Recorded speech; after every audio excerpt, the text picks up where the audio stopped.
گناہ کی بھی. فرشتے گناہ نہیں کرتے تو اس میں کوئی کمال نہیں، کیونکہ ان کو گناہ کرنے کی صلاحیت اللہ نے دی ہی نہیں ہے. فرشتے روزہ نہیں رکھتے، اگر فرشتے روزہ رکھتے، اگر روزہ رکھ لے تو کیا میرے بھائیوں کارنامہ ہے، کون سا کمال ہے؟ ارے وہ تو کھاتے پیتے ہی نہیں ہے. جب کوئی کھاتا ہی نہیں ہے، کوئی پیتا ہی نہیں ہے، اگر وہ روزہ رکھ لے تو کون سا کمال ہے میرے بھائیوں؟ کمال تو یہ کہ ایک آدمی صبح سحری کرتا ہے اور اس کے بعد صبح صادق سے پہلے سب کچھ کھانا پینا چھوڑ دیتا ہے، پھر دن کے اجالے میں مزدوری بھی کرتا ہے، اینٹیں بھی دھوتا ہے، رکشہ بھی چلاتا ہے، پسینہ بھی بہاتا ہے، ٹھنڈا پانی دیکھتا ہے لیکن پیتا نہیں ہے، بھوک لگتی ہے لیکن برداشت کر رہا ہے، اس لیے کہ اللہ دیکھ رہا ہے. ہم نے اللہ کی رضامندی اور خوشنودی کے لیے روزہ رکھا ہے، اور پھر شام کو افطار کرتا ہے. تو کمال تو یہ ہے کہ کھانا موجود تھا لیکن نہیں کھایا، پانی موجود تھا لیکن نہیں پیا، اور بھوک لگی تھی لیکن پھر بھی نہیں کھایا. میرے بھائیوں یہ ہے، اس عظمت کو اللہ نے سلام کیا ہے. اسی لیے انسانوں کا درجہ فرشتوں سے بھی بلند بتایا ہے. کیوں؟ اس لیے کہ فرشتوں کے اندر گناہ کرنے کی صلاحیت نہیں ہے، اور انسانوں کے اندر گناہ کی صلاحیت بھی ہے، اور طاقت ہونے کے باوجود بھی اپنے آپ کو روک لیتا ہے. جانتے ہو اللہ تعالیٰ نے عرش کے سائے میں جو 7 قسم کے لوگوں کو بتایا ہے جن کو عرش کا سایہ ہوگا نصیب.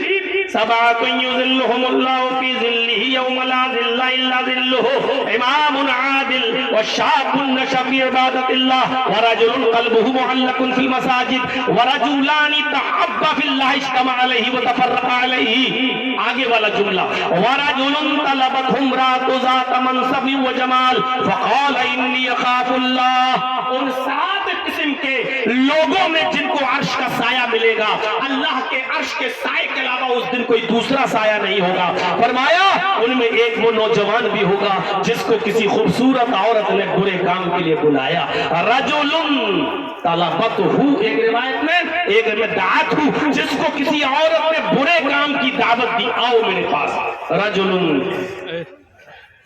دعته امرأة، جس کو کسی عورت نے بلایا اور برے کام کی دعوت دی. اس کے پاس سارے موقع موجود ہیں، ہوٹل میں کمرہ بھی موجود ہے، یا اس لڑکی کے پاس انتظام بھی موجود ہے، وہ بلا بھی رہی ہے، یہ جا بھی رہا ہے، زنا کرنے کا پورا موقع بھی اس کے پاس موجود ہے، لڑکی کی طرف سے پوری آزادی بھی ہے. اور یہ اس کے قریب جانے کے بعد اس عورت کی طرف نظر ڈال کر کہتا ہے انی اخاف اللہ، اے عورت میں تیرے قریب نہیں آؤں گا، اے مجھے دعوت گناہ دینے والی میں تیرے قریب نہیں آؤں گا، میں اللہ سے ڈرتا ہوں. یعنی اللہ کے خوف سے جس نے اس عورت کی دعوت برائی کو ٹھکرا دیا اور اس کے برے کام کی دی ہوئی دعوت کو اپنے پیروں کے جوتے سے رونق دیا، تو اللہ تعالیٰ ایسے نوجوان کو اپنے عرش کے سائے میں جگہ دے گا. یعنی اس کے پاس ساری طاقتیں تھیں، زنا کرنے پر طاقت تھی، قدرت تھی، ٹائم بھی تھا، عورت کی طرف سے پورا موقع بھی دیا جا رہا تھا، اور اس کے پاس سارے موقع بھی تھے، لیکن اس کے باوجود اس نے اپنے آپ کو بچا کر کہا کہ میں اللہ سے ڈرتا ہوں. تو ایسا آدمی قیامت کے دن عرش کے سائے میں ہوگا. فرمایا یا ایھا الذین توبوا آمنوا توبوا الی اللہ توبۃ نصوحا. ایمانو والو، یا ایھا الذین آمنوا توبوا الی اللہ توبۃ نصوحا، ایمانو والو اللہ سے خالص اور سچی توبہ کرو. توبہ تو سب کرتے ہیں، ہر دعا اللہ ہمارے گناہ کو معاف کر دے، اللہ ہمیں بخش دے، لیکن اللہ نے توبہ نہیں کہا ہے، اللہ نے کہا توبوا الی اللہ توبۃ نصوحا. ایمانو والو توبہ کرو اور خالص سچی توبہ کرو. توبۃ نصوحا کیا ہے سن لیجیے تھوڑا سا. 3 چیزیں جب تک ہماری توبہ میں نہیں پائی جائیں گی، ہماری توبہ تو ہوگی لیکن توبۃ نصوحا نہیں ہوگی. پہلی چیز، ہم کوئی گناہ کر رہے ہیں، اس گناہ پر شرمندگی ہو، ندامت. پہلی چیز، مثلا شراب پینے جا رہے ہیں اور جیسی شراب پینے کے لیے بیٹھے نہیں بہت بڑا گناہ ہے. نہیں اوہ یا 2-4 گھونٹ پی لیا, اوہ یہ کیا ہوا, شرمندگی ہوا اندر سے, یہ کیا ہوا, اوہ یہ شرمندگی اگر آپ کی توبہ میں شامل ہے, شرمندہ ہیں آپ اس گناہ پر, ٹھیک, شرمندگی. پہلی چیز ندامت, یہ 3 چیزیں یاد رکھیے گا, ندامت ہونی چاہیے. اور دوسری چیز گناہ کرتے وقت گناہ کا خیال آ جائے تو اسی وقت اس گناہ کو چھوڑ دو. مثلا پوا ہاتھ میں ہے, پی رہے ہیں, ایک دم چھوڑ دیا, نہیں غلط ہے, اسی وقت اس کو چھوڑ بھی دو. ترک گناہ فوراً اسی وقت اس کو ترک بھی کر دو. پہلی چیز ندامت, شرمندگی, اور دوسری چیز اس گناہ کو اسی وقت ترک کر دو اور چھوڑ دو. اور تیسری چیز, ابھی کسی کو بھی ہم کھڑا کر کے پوچھیں گے کہ 3 چیزیں ہم نے کیا بتائی ہیں, پہلے تیسری بھی سن لو, پھر یاد دلا دوں. پہلی چیز ندامت, گناہ کیا شرمندگی ہوئی. دوسری چیز گناہ کرتے وقت اس گناہ کو یاد آنے کے بعد فوراً اس گناہ کو چھوڑ دیا, دوسری چیز.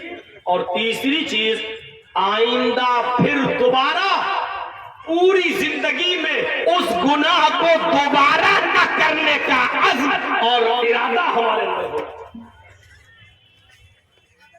تیسری چیز, اے اللہ میں وعدہ کرتا ہوں تجھ سے کہ آئندہ میں جوا نہیں کھیلوں گا, آئندہ میں شراب نہیں پیوں گا, آئندہ میں زنا نہ کروں گا, آئندہ میں سود نہیں کھاؤں گا, آئندہ میں بیاج نہیں کھاؤں گا, اے اللہ آئندہ میں یہ غلط کام, یہ حرکت نہیں کروں گا. اس گناہ کو آئندہ دوبارہ اپنی پوری زندگی میں نہ کرنے کا عزم اور حوصلہ دیو. یہ 3 چیزیں ہماری دعا میں شامل نہیں ہے تو توبہ ہماری نہیں. اللہ نے اب قرآن کی آیت کو اٹھاؤ, یا ایھا الذین آمنوا توبوا الی اللہ توبۃ نصوحا, ایمان والو تم اللہ سے سچی اور خالص توبہ کرو. سچی اور خالص توبہ تبھی ہوگی جب ہمیں اپنے گناہوں پر ندامت ہو اور اس گناہ کو ہم فوراً ترک کر دیں. اور تیسری چیز, اس گناہ کو پھر اپنی پوری لائف میں دوبارہ نہ کرنے کا ارادہ اور نہ کرنے کا عزم کریں. یہ 3 چیزوں کو ہمیں شامل کرنا ہوگا.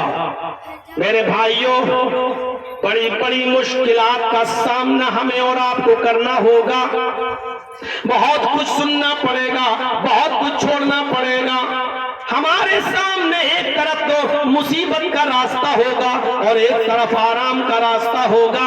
مومن تو وہ ہوتا ہے جو مصیبت کے راستے کو ترجیح دے دیتا ہے لیکن عیش و آرام کے راستے کو چھوڑ دیتا ہے. اس سلسلے میں حضرت یوسف علیہ السلام کا واقعہ اٹھاؤ. جب ان کے سارے بھائی ان کو لے آئے اور مل کر ایک جنگل میں لے گئے اور ایک ویران کنویں میں حضرت یوسف علیہ السلام کو ڈال دیا, ایک کنویں میں پھینک دیا. ادھر توجہ دیجیے, جیسے کنویں میں پھینکا ان کی قمیض اتار کر اس میں ایک بکری کا جھوٹا خون لگا لائے اور اپنے گھر میں آ گئے. اس زمانے میں لیبارٹری اتنی مضبوط نہیں تھی کہ لگے ہوئے خون کو دیکھ کر کوئی پہچان لے کہ بکری کا ہے کہ بھینس کا ہے کہ گائے کا ہے کہ انسان کا ہے. بکری کو ذبح کر کے اس کا خون قمیض میں لگا کر یوسف کے گھر لائے اور اپنے باپ یوسف یعقوب علیہ السلام کے پاس آ کر کہنے لگے, یا ابانا انا ذهبنا نستبق وتركنا يوسف عند متاعنا فاكله الذئب. اے ابو جان, ہم یوسف کو جنگل میں لے گئے, ہم اس کو لے گئے, ہم کھیل کود میں لگ گئے. وَتَرَكْنَا يُوسُفَ عِنْدَ مَتَاعِنَا, اور یوسف کو ہم نے اپنے سامان کے پاس چھوڑ دیا کہ لو تم اس کی حفاظت کرو, دیکھ ریکھ کرو. ہم کھیل کود میں لگ گئے. فَأَكَلَهُ الذِّئْبُ, بھیڑیا آیا اور وہ یوسف کو کھا گیا. بھیڑیا آیا اور وہ یوسف کو کھا گیا. وَمَا أَنْتَ بِمُؤْمِنٍ لَنَا وَلَوْ كُنَّا صَادِقِينَ. اے ہمارے ابو, آپ ہماری بات کا یقین کیوں کیوں کریں گے؟ ہمیں معلوم ہے آپ ہماری بات نہیں مانیں گے، اگرچہ ہم بالکل صحیح ہی کیوں نہ بول رہے ہو، ہم بالکل سچ ہی کیوں نہ بول رہے ہو۔ یہاں شارٹ کرتے ہوئے آگے بڑھ رہا ہوں میں۔ یوسف علیہ السلام کے پاس ایک قافلہ آیا، قافلے کو پانی کی ضرورت پڑی، اس قافلے کا ایک آدمی کنویں کے پاس گیا، اس نے اپنا ڈول کنویں میں ڈالا، جھانک کر دیکھا تو اس میں ایک بچہ پڑا ہوا ہے، تو اس نے جیسے یوسف کو دیکھا پکار کر کہتا ہے یا بشرا ھذا غلام، آئے میری قوم کے لوگوں، آئے قافلے والوں، خوشخبری ہو، ہمیں ایک لڑکا ملا ہے، ہمیں ایک بچہ ملا ہے، یہاں تو ایک غلام ہے۔ نکالا گیا، انہوں نے چھپا لیا اس بچے کو، وَأَغَرُّوهُ بِضَاعَةً، تجارت کا مال سمجھ لیا، اس کو بیچیں گے، چھپا لیا اس کو۔ پہلے زمانے میں یہ بچے اور لڑکے لڑکیاں بیچے اور خریدے جاتے تھے، غلام اور لونڈیاں، کہا چلو اس کو مصر کے بازار میں بیچیں گے، اور مصر کے بازار میں لے گئے اور یوسف کو بیچا۔ جانتے ہو انہوں نے کوئی یوسف کے معاملے میں بڑے غفلت سے کام لیا، جلدی بیچ دو، کسی کو پتہ نہ چل جائے یہ ہمارا بچہ ہے، دعویٰ نہ ٹھوک بیٹھے، اس لیے جتنا کم سے کم میں بھی بک جائے تو بیچ دو۔ وَشَرَوْهُ بِثَمَنٍ بَخْسٍ دَرَاهِمَ مَعْدُودَةٍ، چند درہموں میں، چند سکوں میں، اور ہماری بھاشا میں چند ٹکوں میں حضرت یوسف علیہ السلام کو بیچ دیا۔ یوسف علیہ السلام کو جس شخص نے خریدا تھا، بادشاہ مصر میں، اس نے اپنی بیوی سے کہا کہ اس بچے کی دیکھ ریکھ کرو، کھلاؤ پلاؤ پال پوس کر بڑا کرو، ہم اس کو اپنا، یہ ہمیں نفع پہنچائے گا یا ہم اس کو اپنا بیٹا بنا لیں گے۔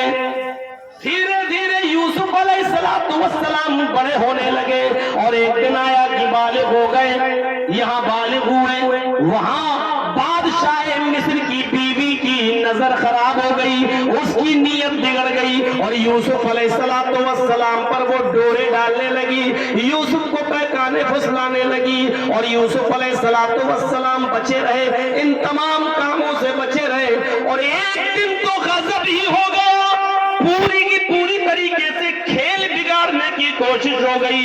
اس نے یوسف کو کئی کمروں کے اندر، کئی دروازوں کے پار لے جانے کے بعد اپنے سارے دروازے بند کر دیے۔ قرآن کہتا ہے وَغَلَّقَتِ الْأَبْوَابَ، اس نے سارے دروازے بند کر دیے اور کہنے لگی ہَیْتَ لَکَ، آئے یوسف آؤ آؤ، میری چاہت کو پورا کرو، میری آرزو کو پورا کرو، میری خواہش کو پورا کرو۔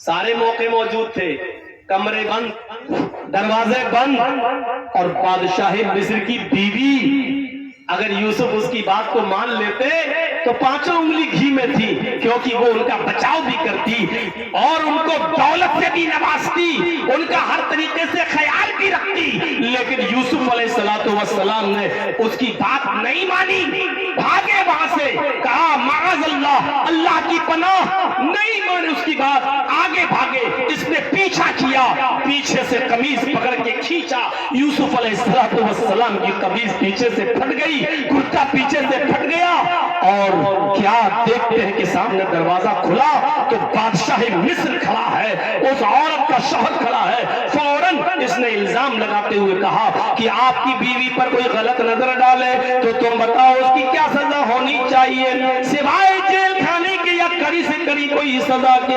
حضرت یوسف اپنی صفائی پیش کرتے ہوئے کہتے ہیں یہی عورت مجھے بہلا رہی ہے، یہی مجھے پھسلا رہی ہے، یہی مجھے اپنی طرف مائل کر رہی ہے۔ فَشَهِدَ شَاهِدٌ مِّنْ أَهْلِهَا، اس عورت ہی کے گھر میں سے کسی نے یہ گواہی دی کہ یوسف کی قمیض اور یوسف کا کرتا دیکھ لو، اگر یوسف کی قمیض آگے سے پھٹی ہے تو آئے بادشاہی مصر، تمہاری بیوی سچی ہے، یوسف جھوٹا ہے، اور یوسف کی قمیض پیچھے سے پھٹی ہے تو یوسف سچا ہے اور تمہاری بیوی جھوٹی ہے۔ جب قمیض دیکھی گئی تو یوسف کی قمیض پیچھے سے پھٹی تھی، کہنے لگا وہ بادشاہ اپنی بیوی سے کہ تم عورتوں کی چالیں بڑی مہان ہوتی ہیں، تم ایک سیدھے سادے بھولے والے انسان کو بھی ذلیل کرنے میں کوئی کسر باقی نہیں رکھتی ہو، جاؤ اللہ سے توبہ اور استغفار کرو۔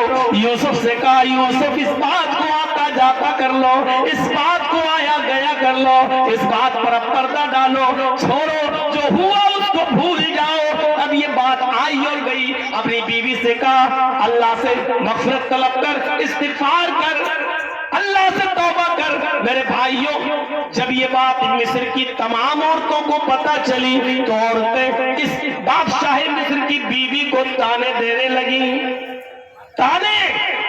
دیکھو اپنے غلام سے، ایک نوکر سے اپنے گھر کے غلام کو دل دے بیٹھی، اس کے ساتھ غلط کام کرنا چاہتی۔ اس عورت نے سوچا اچھا یہ ہمیں تانے دے رہی ہیں، ساری عورتوں کو بلایا، دسترخوان لگایا، سب کے سامنے پھل رکھ دیے، ایک ایک چھری دے دی اور یوسف سے کہا یوسف ان عورتوں کے سامنے سے گزر جاؤ۔ یوسف جب مصر کی ان عورتوں کے سامنے سے گزرے تو عورتیں پھل کاٹنے کی بجائے اپنی انگلیاں کاٹ بیٹھی۔ قرآن کہتا ہے وَقَطَّعْنَ أَيْدِيَهُنَّ، انہوں نے اپنی انگلیاں کاٹ ڈالی، اور جیسے ہی دیکھا تو چیخ پڑی حاشا للہ ما ھذا بشرا، نہیں یہ کوئی انسان ہو ہی نہیں سکتا ہے، ھذا بشرا یہ انسان نہیں ہے، ان ھذا الا ملک کریم، یہ تو کوئی فرشتہ لگتا ہے، یہ تو کوئی فرشتہ ہے۔ اب بادشاہ مصر کی بیوی نے کہا فرشتہ ہے نا، دیکھ لیا، ابھی تک میں اس کے اوپر مر رہی تھی، اب تم سب مرنے لگے، انسان ماننے سے انکار کر دیا، یہی وہ شخص ہے جس کی وجہ سے تم مجھے ملامت کر رہی ہو، بتاؤ میرا کیا قصور ہے؟ اگر اس نے آج بھی میری بات نہیں مانی میں پیچھا کرتی رہوں گی اس کا، اس سے اپنا مقصد حاصل کروں گی، یعنی اس کے ساتھ میں منہ کالا کرنے کے لیے حد سے آگے بڑھوں گی۔ دیکھیں یہ کب تک بچتا ہے میرے چنگل سے، میرے ہاتھ سے، دیکھیں کب تک یہ مجھ سے دور جاتا ہے۔ اگر اس نے میرے ارادے